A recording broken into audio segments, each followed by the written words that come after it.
Yeah. Welcome back for another episode of Streetpreneur Podcast. I'm Melvin McNeil and I'm your host. Today we have a special artist for you. He's a recording artist. He's been in the business for years. He's worked with everybody from R. Kelly to Michael Jackson to Prince, Quincy Jones, everybody. So I would like to welcome Mr. Enin Perryman to the show. Yeah, man, it's a pleasing pleasure to be here, Melvin, and man, I'm super excited. Excited for your show too, as well to be on the podcast. Yeah, we're glad to have you, man. Glad to have you. I've been following your career shortly. I've been watching a lot of your videos, and you're definitely making your mark in the industry. Which, of course, you've been doing it for years. Just tell us a little bit about your backstory and how did you start your music career? Well, I'm old school, so you got bringing it back. I don't mind. I'm celebrating 51 years in this, 30 years in this business, and I love what I do, and that's the thing. And I think that's the thing for longevity is to just love what you do. I started back in when there was Milli Vanilli, and I'm gonna throw some names out there. Okay. And my first record that I wrote was called "What Is Love" by an artist called Hathaway.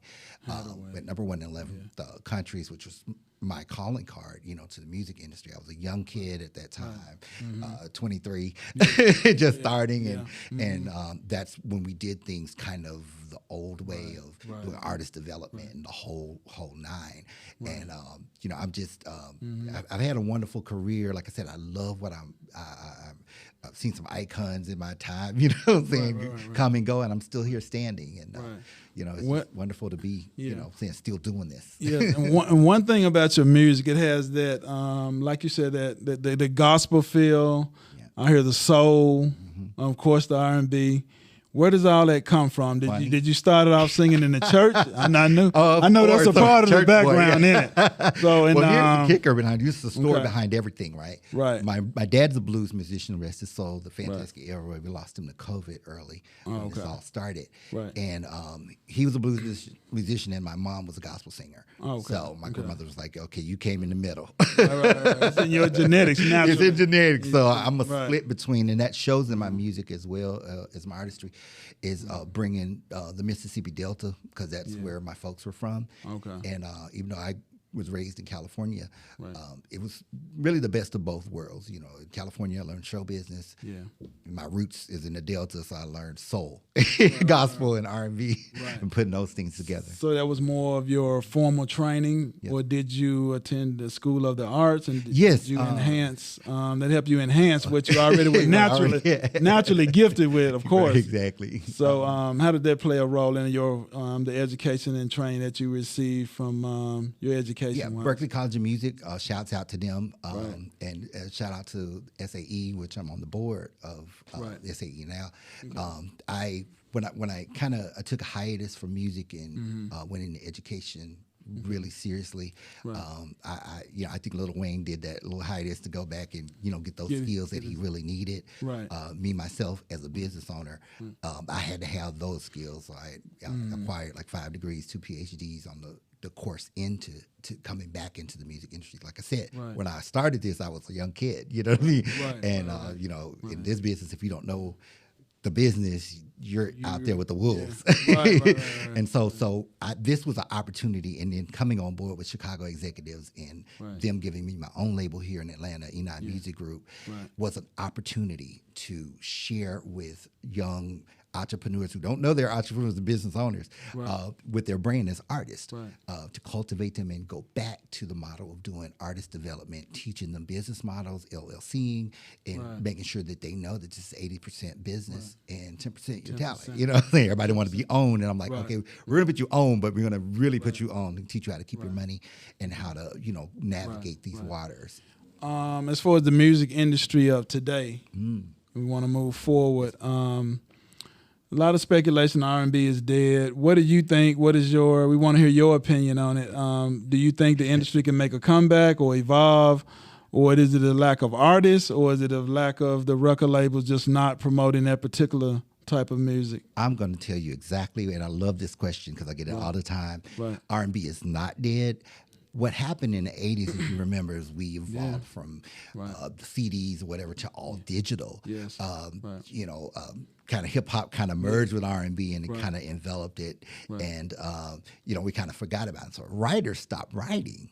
And and so two things happened: R&B and gospel. Gospel kind of enveloped R&B. So you hear a lot of Kurt Franklin and a lot of different things. Kurt now Franklin, contemporary gospel music. Back then when I was doing contemporary gospel, they were like, "Nah, we're not having it." Now it's mostly contemporary. Just stick to traditional. Exactly, because you got to think a lot of the musicians who were doing gospel music were also moonlighting and doing R&B and playing with bands. So when R&B got enveloped into hip hop, and they started doing digital stuff and playback. So we kind of lost our musicians and our singers. They went back to church, so to speak. So what's happening now, and I think this is a very innovative time because we've done this so long with the industry that now real music now is in the innovation is moving back to live music, back to the bands and whatnot, because people actually want to feel music again. Right. And even the radio disc jockeys I talk to, they're like, man, we're so glad you bringing something different and innovative back. And people are starting to write again. There's a guy Vito, he's writing again. In Usher's camp, and all those people are writing, bringing real R&B back. Yeah, and bring that soul back. Yeah, we need it, man. We need it because people are hurting out there. R&B people don't understand, and when you talk about soul music, where it came from. Also give this story and teach this from blues music. Blues developed when in the Delta when people actually did not have anything but shoes. And in Clarksville, Mississippi, they had the chitlin circuit, and people used to go to the chitlin circuit with nothing but the sole on their the shoes because they would wear the shoes out. So that soul music is not really what we think it is. It's from people having dire poverty and a dire need. Quincy Jones once said it. Hey, if you can spend. You have $5 left, and you would spend that on a record versus a bologna sandwich. Which would which would you choose? You do. The music actually lifts the soul and the spirit and gives the person the confidence to go out and to live again. And I think post COVID, people are wanting to live again. That's true. And who were some of the artists that influenced you growing up? For those soul artists that you mentioned. I'm from Memphis, so we grew up on Stax recording artists. We had Al Green, we had the Barcades. We had funny story. I was Al Green's assistant pastor in Memphis, Tennessee when I was there for a spell. So I know Al very well. And but he and also Sam Cooke. Because he was also what I'm doing. He was an entrepreneur and he was an artist. People don't know his his acumen. But he was one of the pioneers of gospel and fusing R&B and gospel together, and also promoting those artists. That's true. Who did not have the means. Thus, Enin Music Group Chicago Executives. That's what we're trying to do in a more modern age. Okay. Well, tell us about where did you get your first record deal?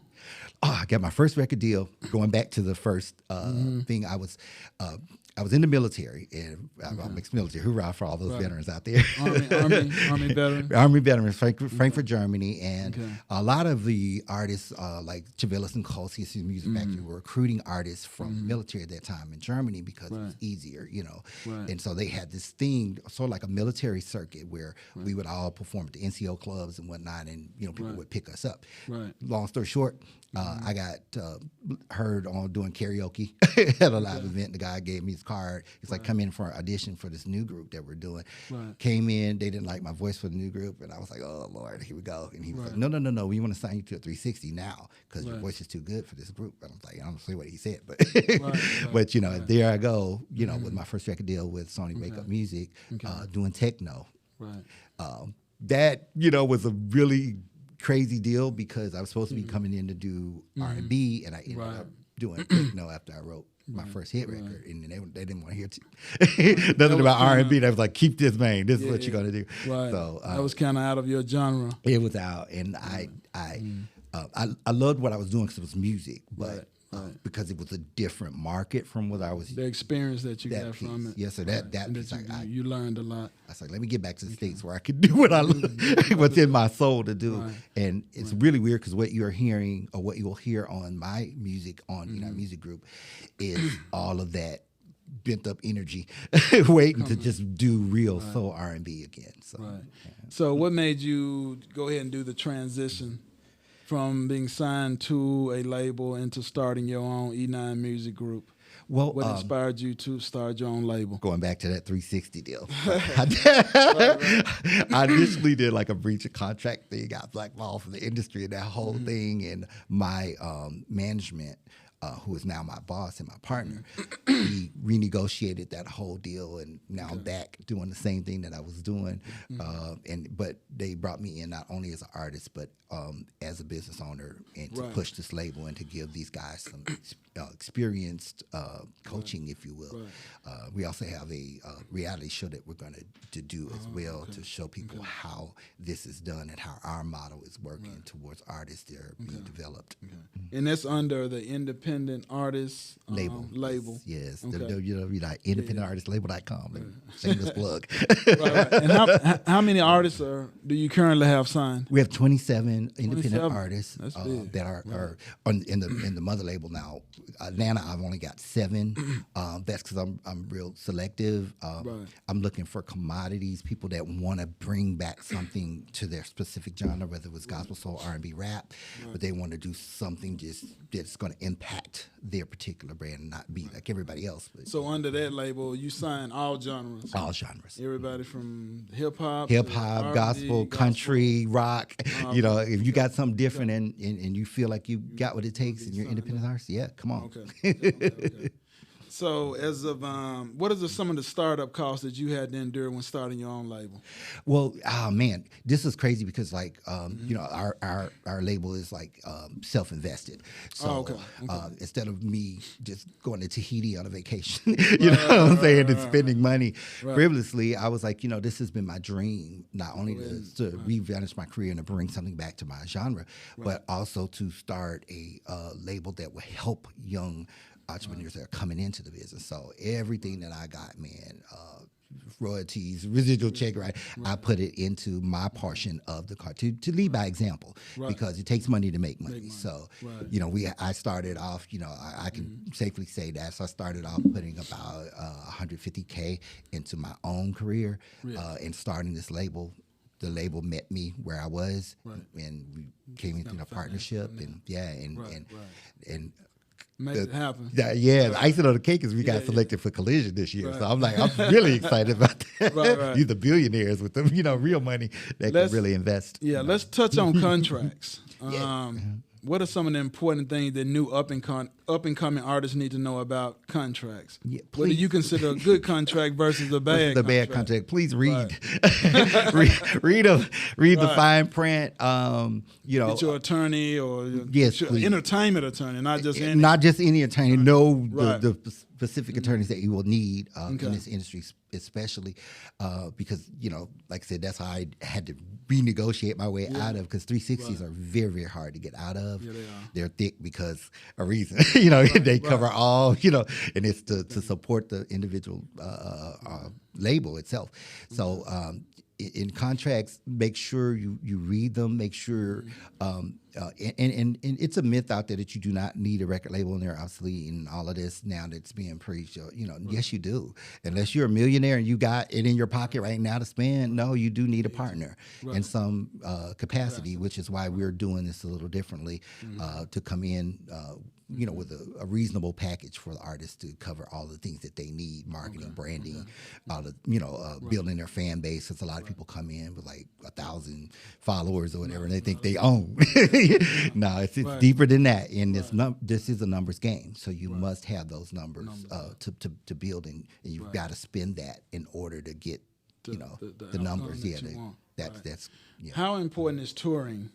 Touring is. I know you do a lot of. Oh my God! Touring. You have a lot of experience in that. Can you just offer some tips on how the whole process of the touring works? Okay, number one, you're going to have a touring manager, so that's separate from the regular manager that you have, and you got to have something to tour. So this is why I say it's a numbers game. Once your numbers are there, and algorithms now, since it's all digital, have telling you what markets are conducive to you going out and making that happen for yourself. Then you get a tour manager, so that person gets the algorithm, reason knows what promoters to promote you to, so you're not wasting money.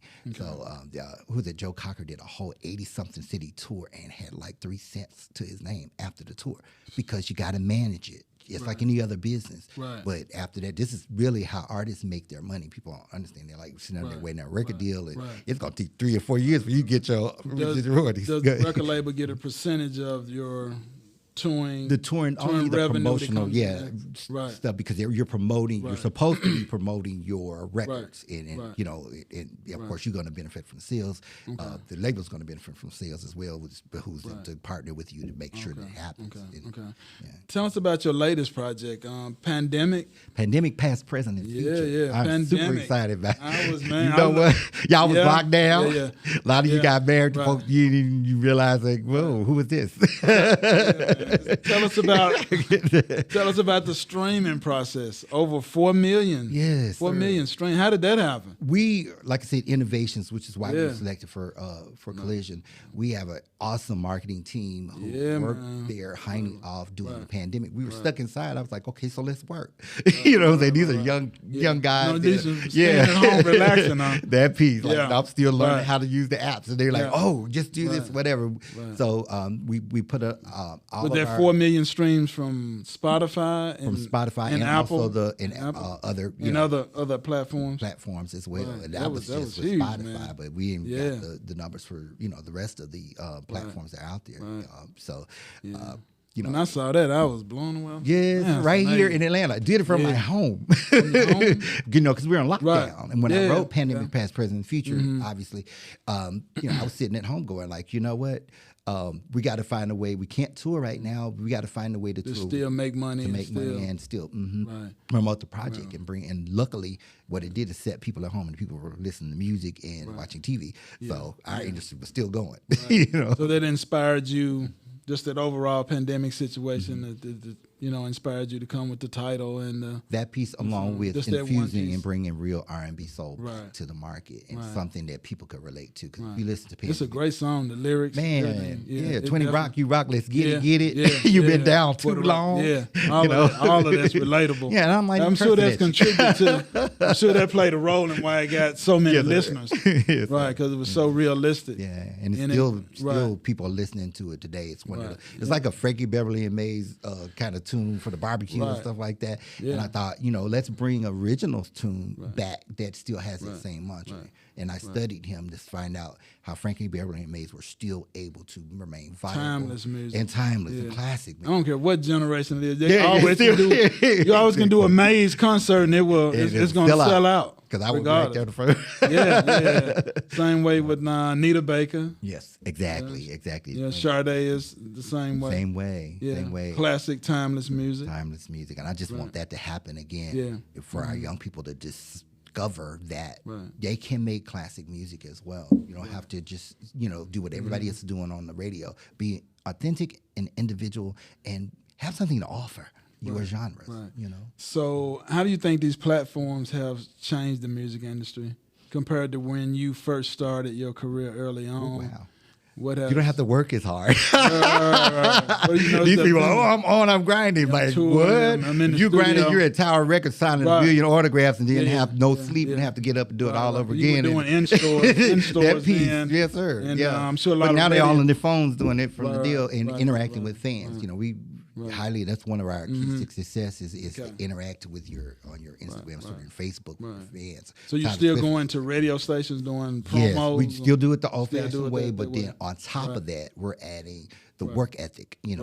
Get out there, work your digital, get your in-stores, go to malls or whatever, pass out your flyers with your barcodes on it, And we have an interesting other way of doing this too. We've partnered with a independent bottling company here called Trap Water, and they are appearing on our site. And we actually do our marketing with them as well. So we're the first label to actually do this. So we, just innovation everywhere. Innovation, good. That's always a good thing. Yes, Any sir. new upcoming projects for you? Any new developments Yes. that we need to know about?